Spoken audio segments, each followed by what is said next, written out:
Today I'm with Eva Woo Slavitt. She's the Canon for Communications at Grace Cathedral. When I was a young priest, the World Wide Web was brand new, and our church was one of the first churches to have a website, a web page, and it was really looked like a pamphlet that was on the web.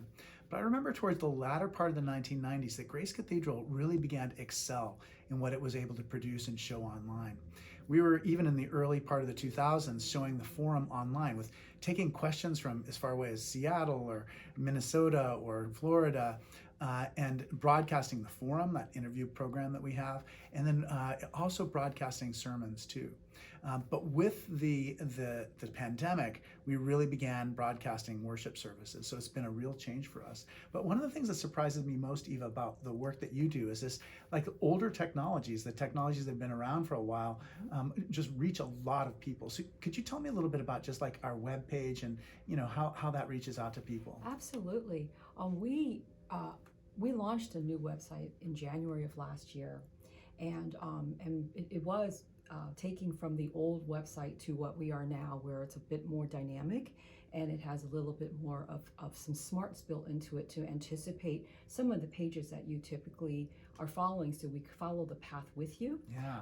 And what's really interesting is that since we've launched it, we have now we have about 1.5 million views on our website since we've launched it, and that is compared to what our stats were before, which was about 800,000. Wow, so we've almost doubled the number of people in just a single year.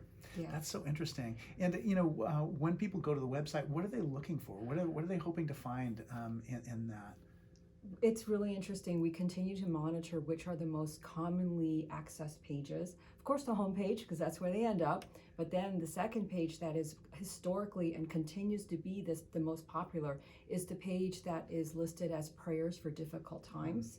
And that is a lovely page, comprised of all different types of prayers, and we see people going in there and sharing them, and etc. So it really is a way for us to support those in need.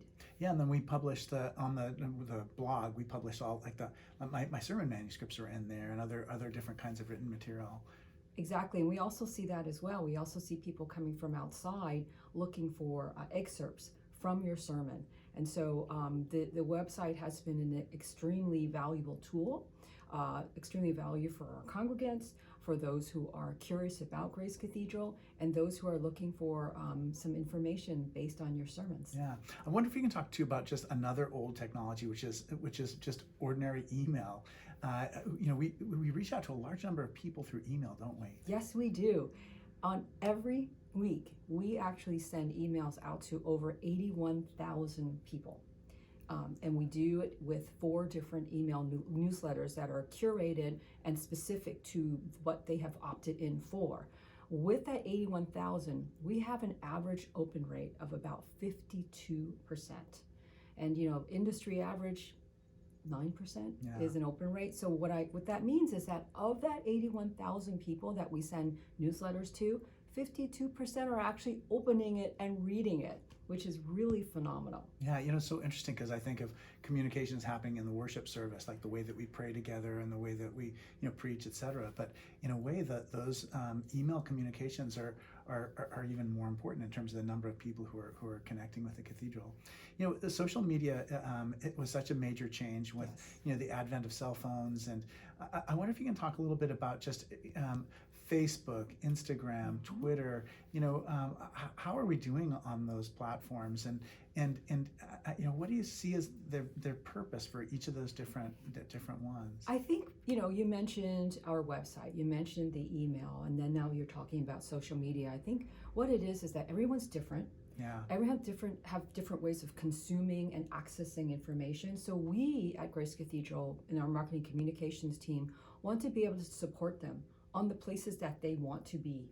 And so with social media, we also see some very interesting statistics as well. We have actually, on average, doubled our followers across all of the different platforms. But for what period of time? In the past year and a half.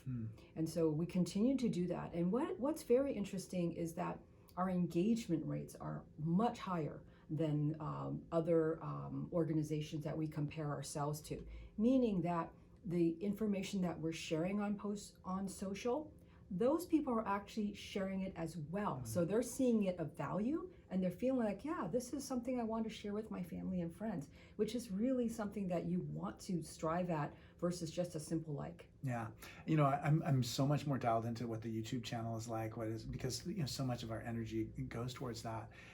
But it seems like it's a wonderful way for just people who may not have any connection at all to the cathedral to just hear a different kind of take on what it means to be a Christian, to hear a different way of what it means to to be a person in society these days. And I think we have a really important mission to support LGBTQ plus people, and I think that comes out in our communications. And with the YouTube channel, we also have that's where we broadcast our live streaming in addition to our website. So there's two different places for people to access and to see it. And I think what's really lovely is that we also will curate the different types of recordings, such as your sermon. We will give a short cut of it, and then there's also the long live stream if should anyone want to see the entire Sunday. What do you think is the future for all this communications, and what direction are we going? How has social media changed over the last couple of years? I mean, obviously our commitment to video is just completely changed in the last 5 years. Yes, and we are continuing to experiment and work with what we see people are accessing information on, and it's going to be a very interesting next 2 years as we actually work with Dan's team to really think about how we can immerse ourselves even more with our audience at the cathedral. You have seen the drone footage. Right. What we are going to work on now is a little bit more of the person on the streets type of experience. So you're not just looking at it from the static cameras from up above, but I really do want to have more of that handheld camera, that view from a person's point of view, not necessarily the GoPro, but in that vein. Yeah. I saw a beautiful film that Dan made of the cable cars coming up the hill, but from like above the cable car, like looking at the roof of the cable car, it's spectacular. Yes, yeah. Yeah, there's so much that's changing, and there's so many beautiful ways for people to connect. I think so many times when I'm talking to the trustees, I'm like, when the printing press was invented, and movable type was really invented in the West, and you could have Gutenberg's Bible. It really fundamentally changed society, but it fundamentally changed like our religious expression too. And I think we're at a similar time in human life where human culture is just changing tremendously in a very quick time. Very quick, and I think movement over to mobile continues to be dramatic. We are seeing much more people accessing everything from mobile devices. Yeah. And we also see people viewing their mobile devices while they're in the cathedral, in unison with the actual service as well. Right. So those are just different ways for us to be able to accommodate them, be able to reach them, and we're going to have a really good time coming up with additional ways to service our people, our community. Yeah, during the consecration of the bishop, people were seeing so far back they couldn't see anything themselves, but they could see it on the live stream on their cell phones. Exactly. Well, I'm so grateful for you for being on the show, but also for all that you're doing to help us to be leaders in this area. It makes a big difference to have somebody who's got your background in technology and who has your passion for the Episcopal Church and for our work together. So I'm very grateful for you, Eva. Thank you very much. Grateful for all you do too. Thank you, Malcolm. My name is Malcolm Clemens Young. I'm the Dean of Grace Cathedral in San Francisco, California. Thanks for watching More Good News.